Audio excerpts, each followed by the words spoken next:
Okay, good morning. Good It morning. How is are you? Saturday, October 18th. Yee! We have one more Saturday left in the challenge. So we'll have one more Zoom because it ends on the 31st, right? Am I correct? I think you can start weighing in on the 28th. Okay. So we will probably have that one more Saturday. No, we'll have this coming Saturday, and then you can start weighing in on the 28th, and then that will be it, folks. So I am very excited that we have done so well as a team. That's very, very exciting. You all have done the work. You have done the readings. You've watched the videos. You've done Dr. A's minutes. Hopefully you've watched the previous Zoom meetings that I've recorded that have shown you how to go in and download Dr. A's ebook. For those of you who are clients, you already have his book in your hot little hand, more than likely. And those of you who are not clients of our program, we just want to expose you to what this way of thinking about health is like, changing your habits and changing your thought pattern.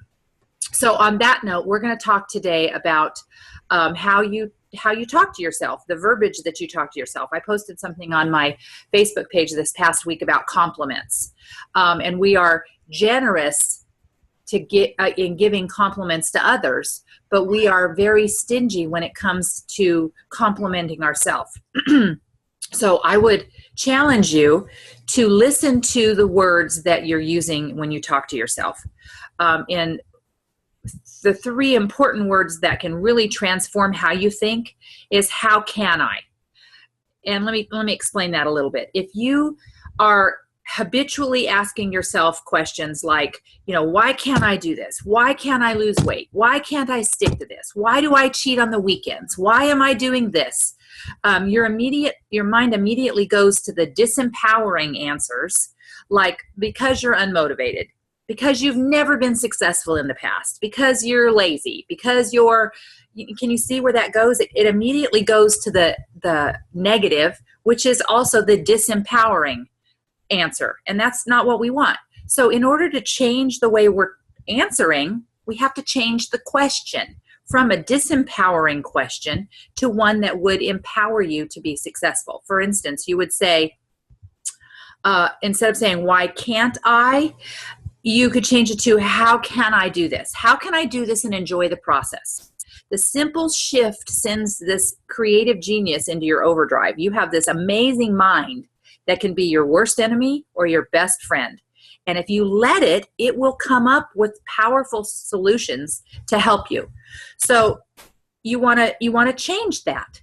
So when you're thinking about, here comes the weekend, and I don't know how many of you have talked to me about this, and we've talked about it on our challenge wall. I do really, really great during the week, and then the weekend comes, and I just, like this weekend, I have a birthday party, and I have a shower, and we're going out to dinner, and we're going to fly to the moon, whatever it is that's coming up. And I know that I can't do it. Well, you're already setting yourself up for that result. Even before you get there, you're deciding that you're going to fail. So if you just change the way that you think about it and you think to yourself, you know what, this is going to be so much fun. I get to see all of my friends because I haven't seen these ladies in a while, and we're all going to be at this baby shower together. And remember that one of the really big foundations of Dr. Anderson's teachings and our habits of health that we're trying to move towards is that it's not about the food. Our whole lives, everything has been about food, celebration, mourning.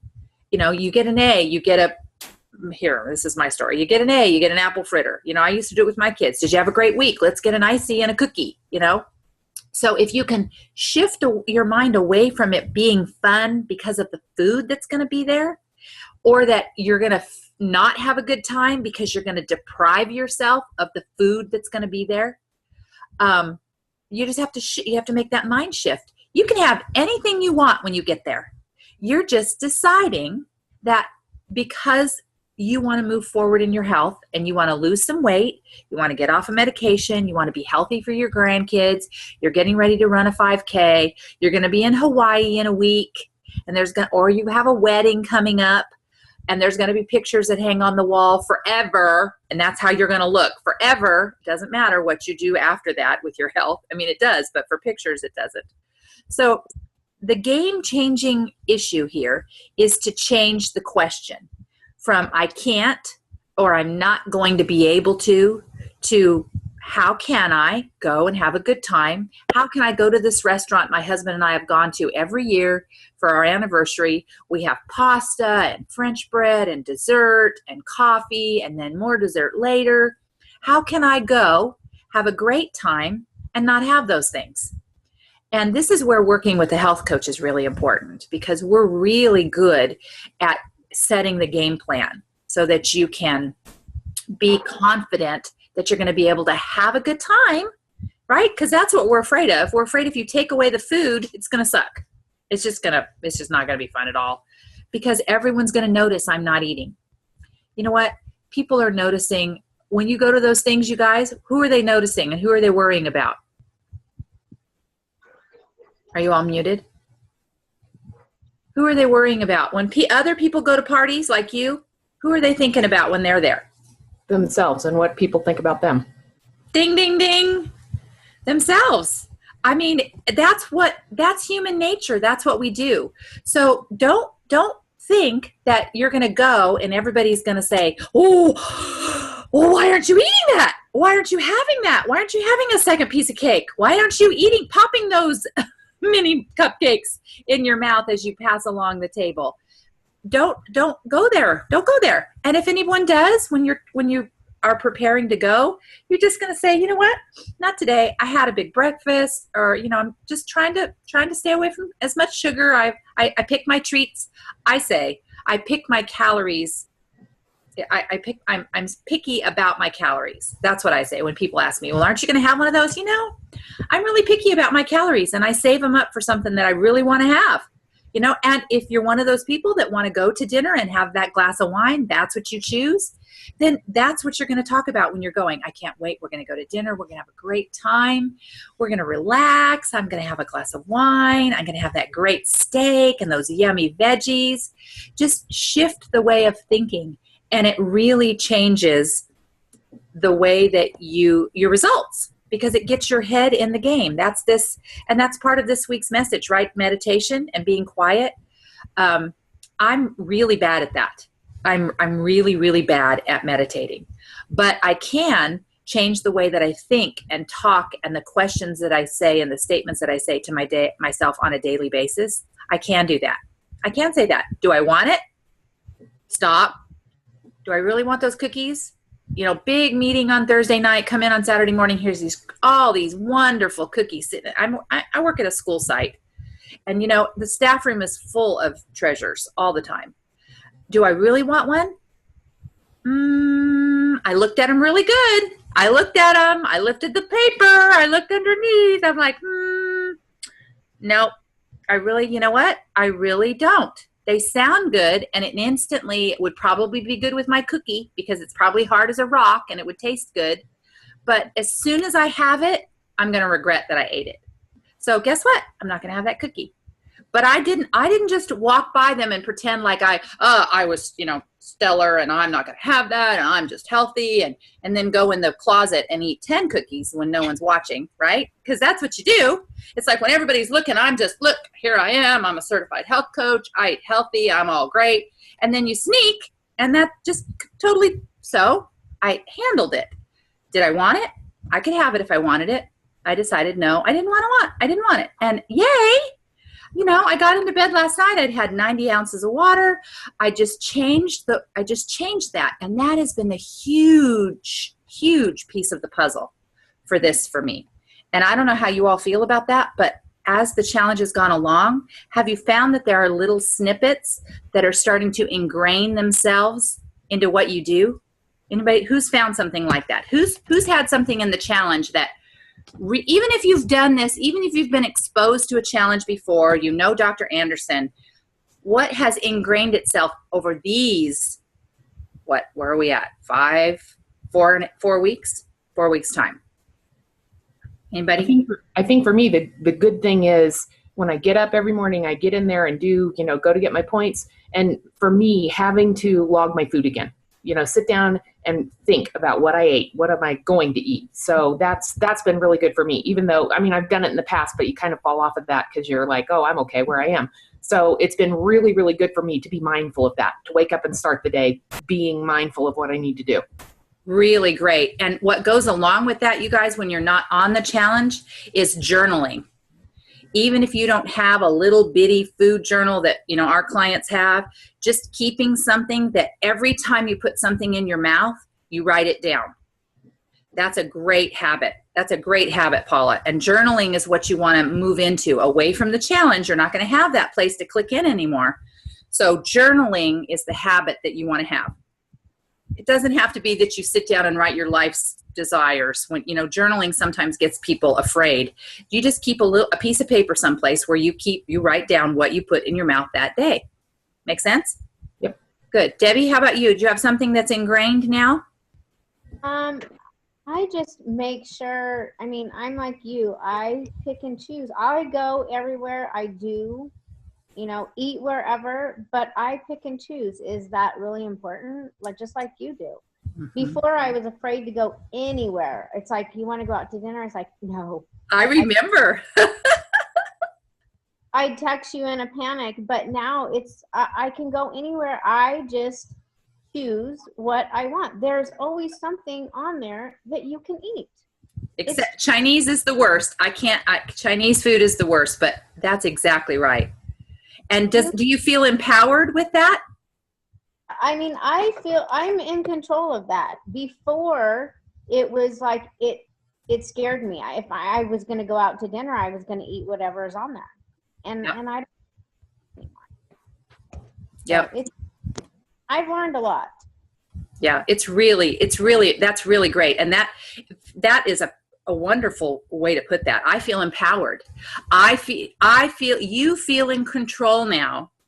You're controlling what you're doing. When you're not doing that, and when you don't feel that way, and you don't have that conversation, and you don't take that pressure off of you, the food is controlling us. What an awful thing. You talk about people who, and have a drug issue. It's any kind of anything like that when you in your mind say, I'm not going to do that anymore. And then whatever it is that has control over you sucks you in and gets you back to that habit to doing it. It's like an addiction. And people who don't have that don't understand if they've never had that in their life. But to not have that, let the food have that power over you, and to feel empowered, that's huge. What a huge thing. And then it's not easy. Every single day we have to do it, right? And I'm not saying that I've been a saint on all of it, but you can do and eat anywhere. Yep. Really good point. I had people, when I started program 4 years ago, I remember people would come in and start talking about where they were going, either going to go someplace after work or they're going to go someplace at lunch. And they would say, oh, no, that's right. I'm sorry. You can't go. I forgot. I'm sorry. And I'm like, what do you mean I can't go? I can go anywhere. And if they're going someplace I can't eat, I just have a meal replacement and a Diet Coke if I want to treat. I know we're not supposed to have that all the time, but that was a treat that I used when I went. And it's like, yeah, no. That's great. Great. Okay, how about you two just up in the morning there? Some little habit, not a little habit, every habit is big, but something that has really become, that you never did before, that has become part of what you do on a daily basis now. Well, I've always drank water. I've always been a big water. Everybody used to always make fun of my big old mug that I had. But I'm realizing how much more important it is, reading all the little water, every time you click on the water, all that, and how, with the body and the organs, and that's really, so I've been really making sure that I'm getting the water more so than I have before. Good. I don't always, I don't drink anything else really except for my milk and my coffee. But then and water, but I'm making sure I'm drinking more water too. Got it. Out. Good. How about you, Brian?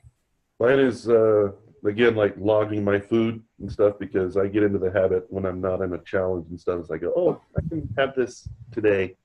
And then the next day I go, oh, I can have that too. But when I'm logging the food, I'm going, oh, okay.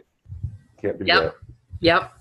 Do Mine you is notice, do you notice as parents, you guys, are you paying attention to how much water your children get? What's funny, because I was giving my kids Powerade, the Powerade Zero, and I guess it's not good for them with all the electrolytes and everything in it.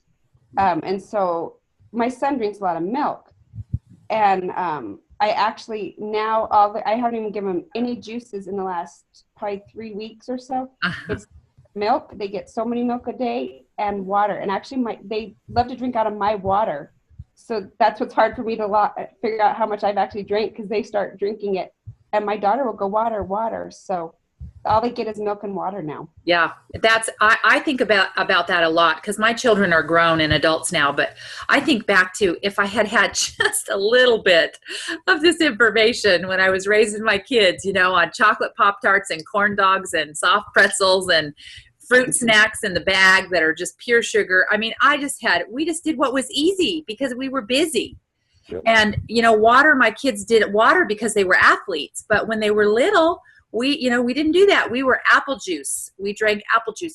I'm amazed they have good teeth because they had so much apple juice in their life. And if I were a young parent now and had small kids, I would be doing that. Yes, they get to have whatever they normally have in their bottle or their cup, but man, the water. And I should be able to see that. If they're getting enough, their urine should be good, right? I mean, we know, how many of you look at your pee in the toilet and gauge how much water you've had, right? I mean, you get to that point. It's like 10 o'clock in the morning and I go in at recess and I'm, well, better get back there and go for my water because it's not looking the way it should look. So, Fun too. When I watch him, because we're potty training and stuff, and I'm thinking, oh, he's kind of dehydrated or whatever. Yep. And that's what we're learning. We're learning that it's flushing out all the bad stuff. Those of us who are losing weight and are in fat burning, it's flushing out all the fat. And for our kids, it's hydrating them when things are not moving right and organs are not moving right and stuff's not flushing through your body, they're dehydrated. And then it manifests itself as hunger, right? We've learned that too over the challenge. So you have to challenge yourself, am I really hungry? Or is it just thirst? So let's start with the water. But it is all about this stuff and just the way that you talk to yourself. And start your day with a compliment, Put something on, put your makeup on, guys, get your clothes on, whatever you're doing. But start your day with a compliment. Today's going to be a great day. I am learning the habits of health. I'm moving forward. Here we go. I'm empowered. I'm going to journal. I'm going to drink my water. I'm going to pay attention to what goes in my mouth. All of those habits that we're learning on this challenge and we're implementing in our daily life. And we as a team, and I think all of us here, have health coaches. So we have that other level of accountability with our health coach. So it's been a great ride. I'm loving this challenge. I hope that we will I hope we have another one. I'm thinking probably around the first of the year, and I am keeping my fingers crossed that all the bugs were worked out with the tech issues at the beginning, because it was a little overwhelming that we had so many people that wanted to do this with us. So it's been very exciting. Okay, I think that was a pretty good chat there. Anybody want to add anything? Didn't the challenge double from the very first one? Didn't we have like 4,000? Oh yeah, we've more than doubled. And this is in our team with our health coaches that are putting this on with the administrators. Us that are watching this Zoom are in one hotel with one coaching team. There are 3 other hotels that we're not even. So it's, people need us. They need us they need something to help them get to the point where they can stick around. I mean, it's very sad to have people around you that are on medication and are feeling hopeless. And that's what we want to do. And that's why we started these challenges. So regardless if you're using our program or buying our food or using a health coach, we want everyone to know that that you can change this. It's right. It's 6 inches. I think somebody said, right? If you can change the 6 inches between your, is everybody the same? My son has a big head. I think his would be more than that. But anyway, it's this between here that we have to change before we're going to manifest change in the long term. Okay. Awesome. Okay. Yay. This video, this post will be up in about an hour, and then you'll be able to click on it to get your points. And those of you who are watching in recording, I hope we get to see you and meet you next Saturday at this time so we can see your faces before we end our challenge up. So let's finish strong. Keep journaling, keep getting in, making good choices. Remember, we're going to have to get on the scale pretty quick. So, all right. I'll talk to you guys next week. Thanks, Bye. Gwen. Bye.